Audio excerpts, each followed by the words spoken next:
Madame, Monsieur, bonsoir, bienvenue dans ce journal. Voici les grandes articulations de ce 20h. Le Premier ministre à Beaunois ce jeudi après-midi en visite de travail. La ville a connu de violentes manifestations ces derniers jours. Ahmed Bakayoko a rencontré le roi, les leaders communautaires, cadres et populations. Le chef du gouvernement lance un appel. Il exhorte à la culture de la paix et à la cohésion sociale. Akeoumi Adesina, réélu à la tête de la Banque africaine de développement, il obtient 100% des votes de tous les membres régionaux et non régionaux de la BAD. Le Nigérian débute son second mandat de 5 ans le 1er septembre. L'élection a eu lieu aujourd'hui, dernier jour des assemblées annuelles 2020 du groupe. Une rencontre virtuelle ici à Abidjan. Présidentielle d'octobre 2020, le dépôt des candidatures continue au siège de la commission électorale indépendante. Henri Konan Bédié dépose ses dossiers sous les couleurs du PDCI-RDA. Pascal Lafingue-San du FPI aussi fait acte de candidature. Tous les deux étaient accompagnés de leurs militants. Le point complet de cette journée dans ce journal. Et puis au Mali, il était détenu depuis le 18 août dernier après le putsch. Ibrahim Boubacar Keïta, libéré ce jeudi par les militaires. L'ancien président a regagné sa résidence. Son fils, Karim Keïta, a quitté le pays. Il est arrivé cet après-midi. Le Premier ministre Ahmed Bakayoko ce jeudi à Beaunois. Des manifestations secouées récemment la localité après les honneurs militaires. Le chef du gouvernement a rendu visite au sous-préfet de la ville avant de se rendre chez le roi. À l'issue de l'audience à la cour royale, Ahmed Bakayoko est allé à la mairie pour échanger avec la chefferie, les leaders communautaires, population et l'ensemble des cadres de la région. Le Premier ministre les a invités à cultiver la paix et la cohésion sociale. Je vous propose de l'écouter. Nous entamons cette visite ici à Beaunois par une visite de courtoisie, de civilité au roi de Beaunois. Le président de la République nous envoie ici dire la compassion du gouvernement après les événements qui se sont déroulés à Beaunois. Vous vous souvenez que le bilan était lourd, il y a eu beaucoup de blessés, des pertes en vie humaine, de même que des destructions de biens. Nous sommes venus dire la solidarité du gouvernement. Également féliciter et remercier le roi et l'ensemble des chefs traditionnels pour leur implication pour que la paix reviennent ici. Notre visite s'inscrit donc dans la consolidation de cette accalmie retrouvée ici à Beaunois. Nous avons passé un message de paix aux jeunes. Nous avons dit essentiellement que la politique est une chose, mais quand les leaders politiques font leurs accords et leurs arrangements, les jeunes ne sont pas là. Et donc je ne veux pas que ce soit les jeunes qui portent leurs désaccords. La vérité des urnes est là pour départager les politiques. Mais ici, il faut de la paix pour qu'il y ait le développement. Et également, le développement aussi renforce la paix. Nous allons nous inscrire avec le maire à engager des actions prioritaires qui permettront de consolider cet espace de paix à Beaunois. Beaunois est un grand carrefour où les peuples sont mêlés. Il y a un grand brassage. On a tous besoin l'un de l'autre pour vivre ensemble, en paix. Avant ce déplacement à Beaunois, hier, le Premier ministre a reçu le soutien du groupe parlementaire RHDP de l'Assemblée nationale. Il le félicite pour les nouvelles fonctions qu'il occupe à la primature. Ces députés ont dit à Ahmed Bakayoko leur engagement à l'accompagner dans la mise en œuvre de l'action gouvernementale. Mahama Traoré. Les députés de la majorité parlementaire chez le chef du gouvernement, ils sont venus manifester leur soutien à leurs collègues députés de Séguéla, promu au poste de Premier ministre le 30 juillet dernier. Ahmed Bakayoko confie la réussite de sa mission au député RHDP. Le poste de Premier ministre, quel que soit le régime présidentiel ou parlementaire, dans les faits, c'est un poste qui appartient aux députés. Parce que si un Premier ministre ne peut pas faire avancer ses textes, s'il ne peut pas les faire voter par les députés, mais évidemment, il ne peut pas gouverner, il ne peut pas exercer. J'ai besoin de vous non seulement pour nous aider à conduire la politique du président Ouattara, j'ai besoin de vous pour réussir à bien capter les vrais besoins des populations. À l'issue de la rencontre, Les députés RHDP rassurent le nouveau Premier ministre de leur engagement. Vu qu'il vient à peine d'être nommé comme Premier ministre de notre République, il était de bonne loi que nous, députés de la majorité présidentielle, nous venons nous témoigner toute notre gratitude, tout notre soutien et l'accompagner dans sa mission. Les députés de la majorité présidentielle seront à ses côtés pour que cette mission qui lui a été confiée puisse se réaliser pour le bonheur des Ivoiriens, et nous repartons réconfortés du message fort qu'il nous a donné.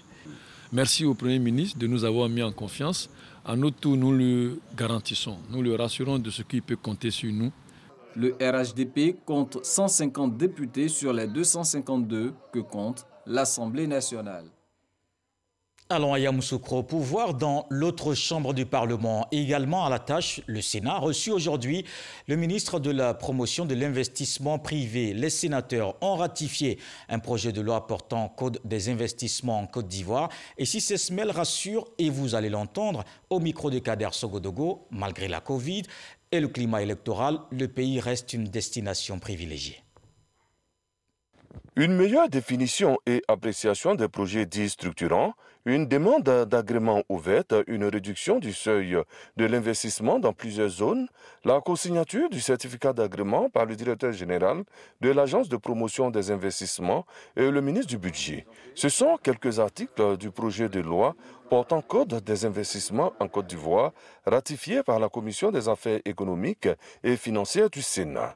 Un projet de loi présenté par Emmanuel Esmel Essis, ministre de la promotion de l'investissement privé. Nous avions par exemple la participation des nationaux au capital qui a été remontée à 34%. Et donc c'est cet ensemble de dispositifs que nous sommes venus de présenter au Sénat pour que le code 2018 soit complété par ces rectifications. Quelle est la situation de l'investissement en Côte d'Ivoire avec la crise sanitaire et cette période électorale dominée par l'élection présidentielle à venir? L'investisseur, il n'est pas dans le court terme. L'investisseur, quand il décide d'agréer son projet, c'est sur une réalisation de 2 ans. Donc il ne tient pas compte de vos échéances électorales, c'est parce qu'il fait peur, parce qu'il a déposé son dossier pour être agréé.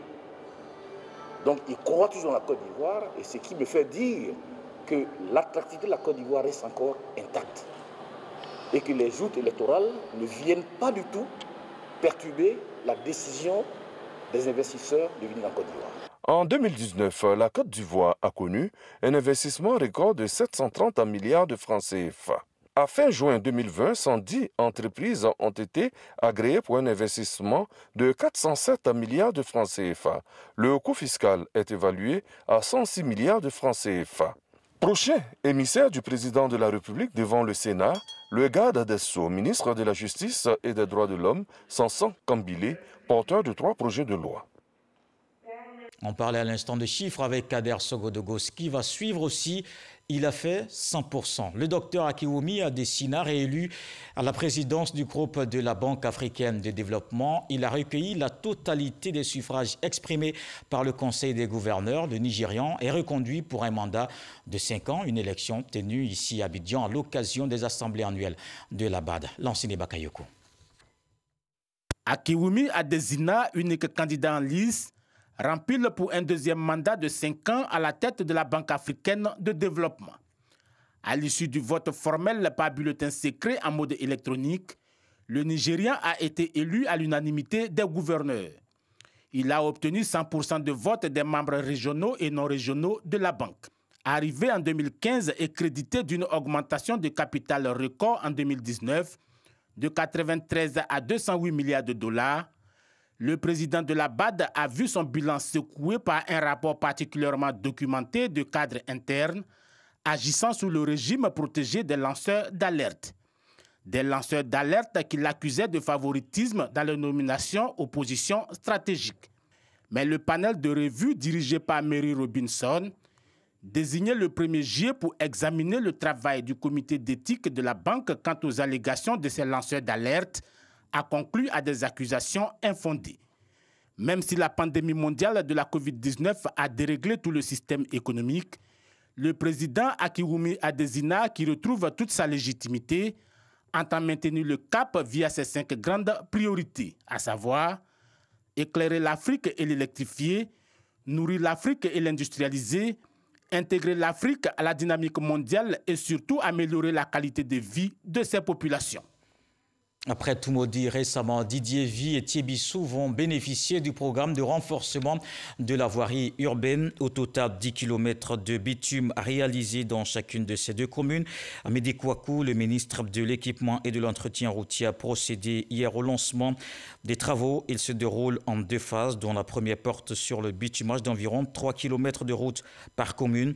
Un projet qui a un investissement partiel de plus de 2 milliards de francs CFA pour des routes toutes neuves dans ces villes. Et la route nous emmène aussi à Biancouma, dans l'ouest du pays. Le village de Sokourala, situé à une vingtaine de kilomètres de la ville, sort de l'enclavement. Plusieurs infrastructures sociales de base inaugurées, de l'électricité, l'adduction d'eau potable, l'éducation, la santé pour les populations de la localité. Le point avec F. Boué.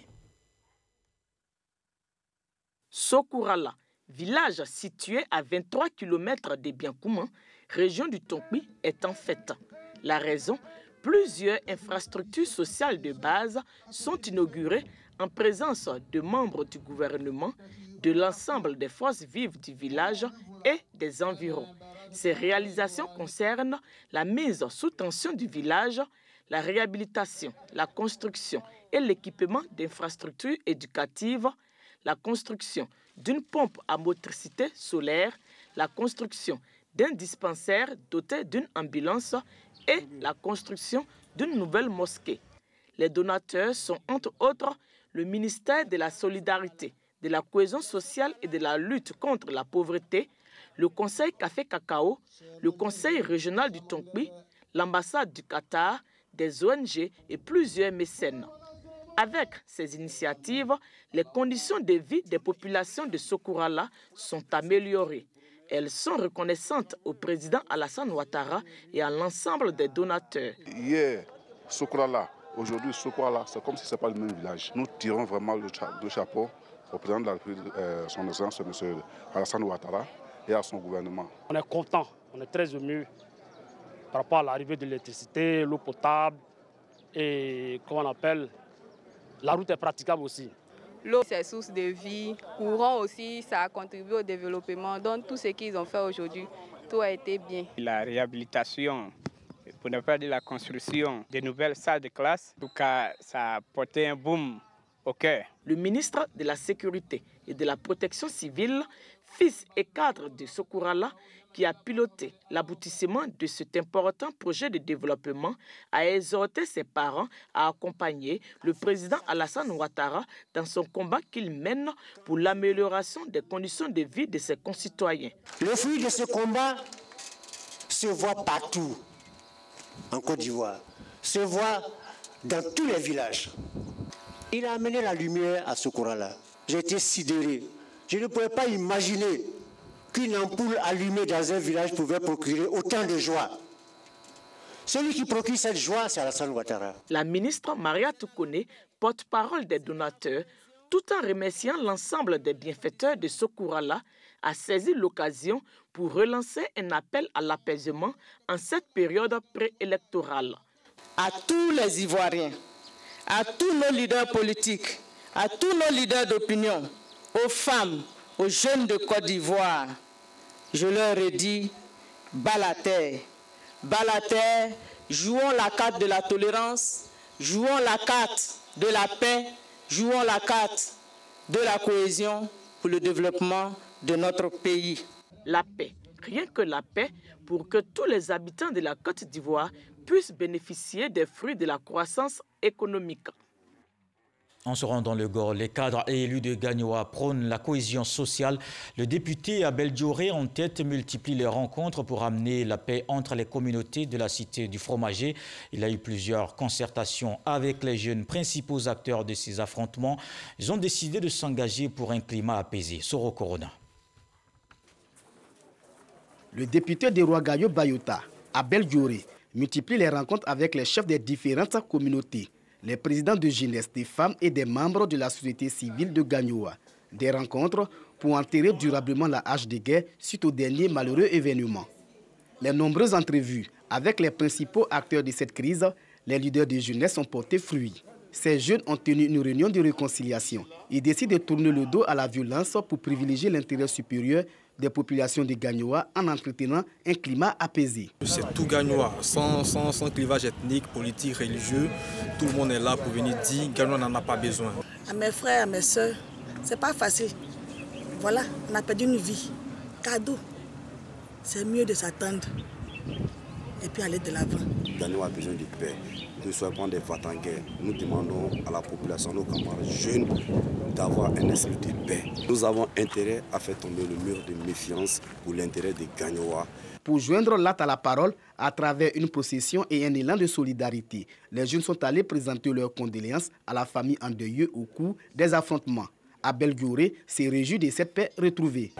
La jeunesse n'a pas intérêt à brûler Gagnoa. Elle n'a pas intérêt à mettre en mal la cohésion, le vivre ensemble à Gagnoa. Donc, pour nous, c'est un grand départ, un bon départ pour continuer de semer la graine de l'union, de la fraternité, la graine de l'amour, pour que Gagnoa en sorte grandi. Pour maintenir un climat de paix et renforcer la cohésion sociale avant, pendant et après la présidentielle d'octobre 2020, une plateforme de concertation sera mise en place pour gérer les rumeurs. Avec Mahama Traoré, allons sur les traces de notre député. Famoussa Koulibaly a entrepris des missions de sensibilisation à Divo. La ville avait connu de vives tensions il y a quelques jours. D'importants dégâts matériels enregistrés. Le calme est revenu dans la capitale du Lodjibois. Ce qui s'est passé à Divo le week-end dernier ne doit plus se reproduire. La capitale de la région du Lodjibois doit toujours demeurer cet exemple de brassage multiethnique.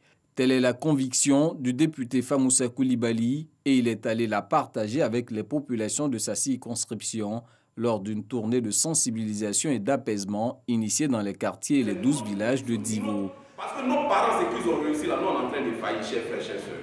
De Dougako à Konokro, en passant par Daboré, Boudoukou, Legbréville, Famoussa Koulibaly a écouté ses mandants et leur a expliqué le bien fondé du vivre ensemble et de la cohésion sociale. Nous pouvons être de bords politiques différents, nous pouvons être de communautés différentes, d'ethnies différentes également, mais nous avons une seule ville qui est la tête de nos ancêtres, c'est la ville de Divo. Et nous devions tout faire pour préserver la paix et la cohésion. Si le village brûle là, c'est tout le monde qui brûle. C'est pas Sénoufo, c'est pas Dida. Il y a des Sénoufos qui sont ici qui ne connaissent pas les villages. Il y a des Baoulés qui sont ici qui ne connaissent pas les villages. Il y a des Boukrabés qui ne connaissent pas les villages. Donc nous sommes tous ensemble. À Divo, le calme est revenu et la vie a repris son cours normal grâce aux missions de médiation et d'apaisement entreprises par les cadres et les élus. Des actions pour la cohésion sociale, le gouvernement est aussi à la tâche dans la lutte contre la Covid-19.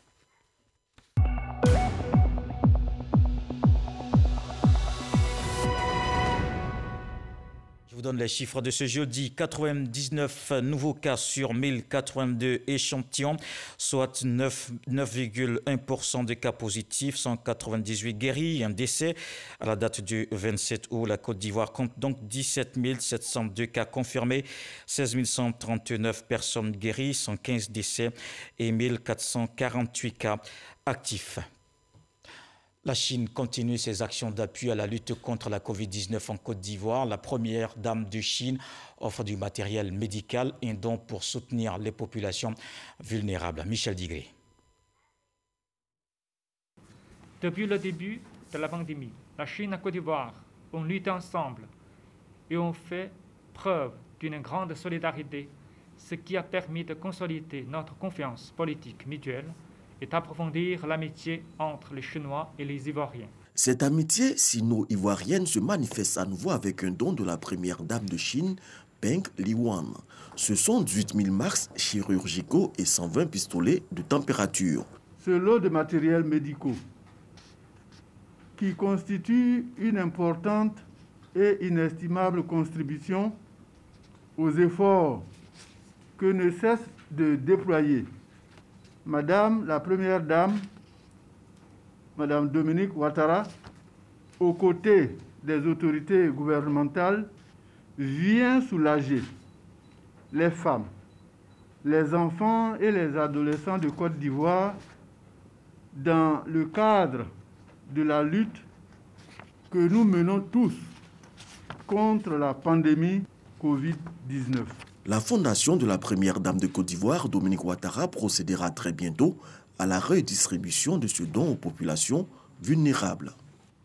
Dans l'actualité politique présidentielle d'octobre 2020, la RTI suit pour vous les dépôts des candidatures. Le candidat du PDCI, Henri Konan Bédié, a déposé ses dossiers aujourd'hui à la commission électorale indépendante. Éric Goré. Chose promise, chose due. Henri Konan Bédié est effectivement arrivé à la commission électorale indépendante pour le dépôt de sa candidature. À son arrivée, il a été accueilli par les membres du bureau politique de son parti, le PDCI-RDA. Une fois à la CEI, Bédié a rencontré le président de la commission électorale indépendante, CEI. Il a présenté les 13 documents requis. Après quoi, Henri Konan Bédié s'est exprimé. À tous les Ivoiriens et les Ivoiriennes, cette candidature, je la confie au peuple ivoirien, aux paysans, aux nos compatriotes des villes, des villages, des hameaux, nous permettra de reconstruire une Côte d'Ivoire réconciliée avec elle-même, une Côte d'Ivoire de la paix, de la tolérance, du dialogue. À la fin de sa déclaration, le fils de Daoukro a pris congé en espérant très bientôt se retrouver sur le terrain pour la campagne. Je vous propose quelques réactions après le dépôt de la candidature d'Henri Konan Bédié pour le compte du PDCI. Commission électorale indépendante ce jeudi. Aux abords de cette institution chargée des élections, voici l'ambiance qui prévaut au moment où Henri Konan Bédié, candidat du Parti démocratique de Côte d'Ivoire, PDCI, dépose sa candidature. Ses partisans sont présents. Ils veulent l'installer selon leur propre thème. On va installer Bédié, on va installer Bédié, on va installer Bédié. Ambiance festive. Ces militants du PDCI sont confiants. Nous sommes venus accompagner l'homme de paix, l'homme de la réconciliation, l'homme pondéré, l'homme de paix, l'homme de conviction. Aujourd'hui, c'est un grand jour pour les militants du PDCI RDA que nous sommes.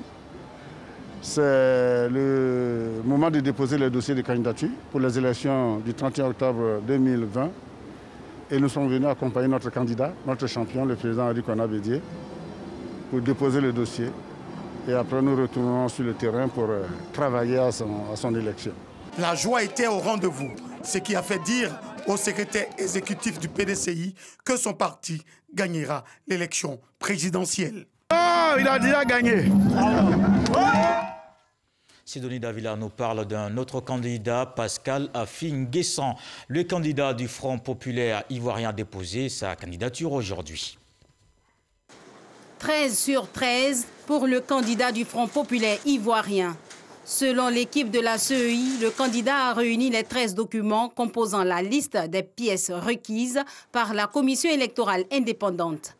Une institution qui devrait continuer de travailler avec rigueur pour des élections apaisées selon Affi-N'Guessan, avant d'expliquer son offre politique à la presse. Je veux être le candidat de tous les Ivoiriens, du nord au sud-est, en ouest, être le candidat de l'unité nationale, de la réconciliation nationale, parce que ce pays a trop souffert de la division de ses fils et de ses filles. C'est pourquoi j'ai inscrit en première ligne, comme axe central de mon action, la renaissance de cette nation pour la grandeur du peuple ivoirien.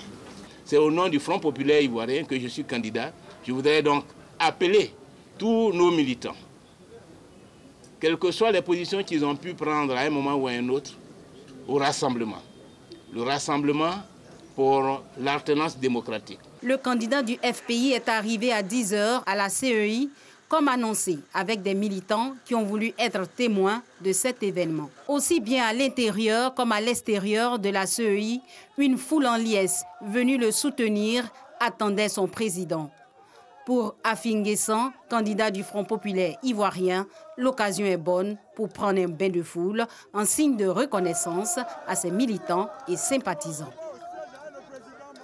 Pascal Afi N'Guessan, candidat du FPI, il était accompagné, comme on vient de le voir, de quelques militants de son parti à cette occasion. C'est maintenant que les choses sérieuses vont démarrer, puisque nous devons officiellement déclarer que Afi N'Guessan Pascal est le candidat.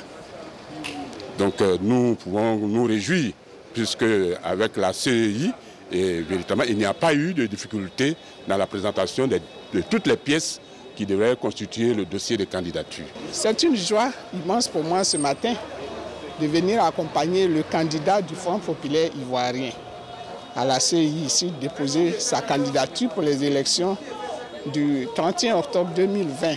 Mais ma joie va au-delà de ce que j'ai dit, parce que les régions qui ont accordé leur parrainage est parmi elles la région du Lot-d'Ivoire et du Gord. Les régions du centre-ouest, de l'ouest surtout. Je pense que c'est un jour essentiel, un jour symbolique certes, mais un jour important qui marque le début de la compétition électorale qui s'annonce. Et nous espérons qu'au terme de ce processus, notre candidat va pouvoir remporter cette élection et permettre au Front populaire ivoirien de dérouler son programme. Des membres du FPI au micro de Sidonie Davila, notre reporter qui annonce aussi que Konan Rémy Atakou a déposé sa candidature. Il dit être le candidat du changement. Konan Jean-Rémy Atakou, candidat indépendant, est docteur en informatique et chef d'entreprise. Après 25 années passées au pays de l'oncle Sam, il est de retour pour mettre son expérience au service de la Côte d'Ivoire. Ce jeudi, la CEI réceptionne son dossier pour sa candidature à la présidentielle du 31 octobre prochain. La victoire est longue, mais elle est courte quand on a tous les mêmes idéologies. Allons-y pour tout juste la victoire. J'aimerais prendre l'occasion de saluer notre cher président de la République, Alassane Ouattara. Il fait du très bon travail qui est très bien fait. Mais moi, en tant que jeune de la diaspora, jeune de demain, je viens tout juste apporter un additif à ce qu'il fait. Le président du parti LCP, le changement est possible. Konan Jean-Rémy Atakou veut, à travers cette candidature, marquer sa génération, mais surtout veut faire partie des élites qui créent des ressources en Côte d'Ivoire. Voici notre candidature annoncée, mais qui n'aboutira pas. Celle de Dominique Zegua, on le verra avec Moussa Konaté, il se retire de la course à la présidentielle. Il avait déclaré sa candidature à l'élection présidentielle du 31 octobre. Dominique Zegua, président du Mouvement pour la démocratie et la justice, décide de se retirer de la compétition. Raison évoquée, le système de parrainage, un des éléments essentiels pour faire acte de candidature. Pour un jeune parti comme le MDJ, qui a à peine 2 ans d'existence, on était loin de pouvoir remplir cette condition. Ce projet de parrainage est coûteux parce qu'il faut sillonner les régions, il faut avoir des collecteurs centraux, il faut les subventionner, qu'ils partent dans des campements, dans des villages, à la recherche des signatures. Bon, c'est compliqué pour nous. Nous avons essayé. Sur 17 régions, nous avons eu 11 régions. Et comme c'est un élément aussi essentiel parmi les dossiers de candidature, donc on s'est dit qu'on ne peut pas se présenter. Le président du Mouvement pour la démocratie et la justice a aussi émis son vœu d'un processus électoral apaisé, sans violence. On change de sujet, nous sommes en sport. Élection à la présidence de la Fédération ivoirienne de football. Énième rebondissement dans la course à la tête de l'instance fédérale nationale. Didier Drogba n'est pas retenu. La commission électorale rejette la candidature de l'ancien capitaine des éléphants. Seulement 2 candidats en lice, Sori Diabaté et Idriss Diallo. Patrick Dadier. Enfin, la fumée blanche se dégage de la maison de verre à Tréville. Après 1 mois et demi de confusion entre les membres de la commission électorale sur la validation des candidatures à la présidence de la Fédération ivoirienne de football, le verdict est connu depuis ce matin. Après de longues heures de travaux mercredi 26 août, jusqu'à tard dans la nuit, la commission dirigée désormais par Ernest Kouassi Konan a remis à chaque représentant des candidats une enveloppe scellée. Les résultats pour la validation des candidatures. Après l'ouverture du précieux colis par les intéressés, il ressort que les candidatures de Sori Diabaté et d'Idriss Yassine Diallo ont été validées. Celles de Didier Drogba et de Paul Kouassi Kofi ont été rejetées. Ces derniers ont 5 jours à compter de demain pour saisir la commission de recours qui, elle, à son tour, dispose du même nombre de jours pour rendre une décision irrévocable. Allons en culture. Elle était une étoile africaine de la danse. À la veille de son inhumation ce vendredi au cimetière de Williamsville, le monde culturel et artistique a rendu hommage à Rose-Marie Guiraud hier à Edex. Son école de danse à la Riviera Palmeraie, art traditionnel et musique moderne se sont côtoyés sur la scène. Un moment de communion entre passionnés de la danse et admirateurs de cette grande dame de l'art décédée le 20 avril dernier. Franck Wadio. Des cris dans la nuit. La scène de l'EDEC, les pensionnaires rejouent un sketch joué par leur mentor, Rose-Marie Guiraud, en 1973. C'est la veillée artistique avant l'ultime au revoir à l'artiste décédé le 20 avril dernier. Il va cracher! La tradition comme aimait à la mettre en valeur, Rose-Marie Guiraud, mais aussi un hommage des artistes contemporains.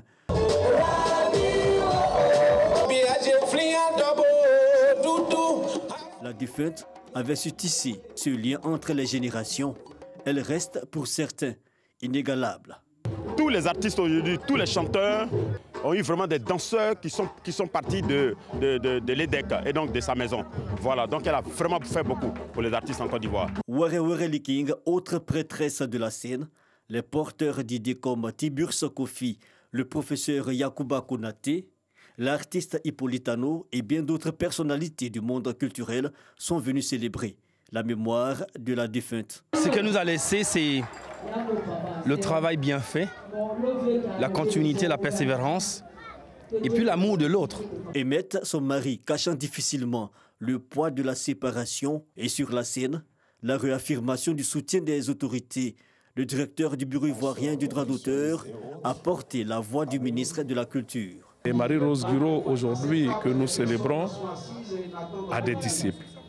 Elle a formé, elle a donné de son savoir et nous sommes heureux de constater que son œuvre se perpétue. Marie-Rose Guiraud, pionnière de la danse en Côte d'Ivoire, reçoit ainsi l'hommage de ses pères artistes. Elle a commencé sa carrière à 4 ans dans son village, dans l'Ouest ivoirien, fondatrice de plusieurs institutions sociales et caritatives. Elle part certes en survivante, mais restera pour toujours une héroïne.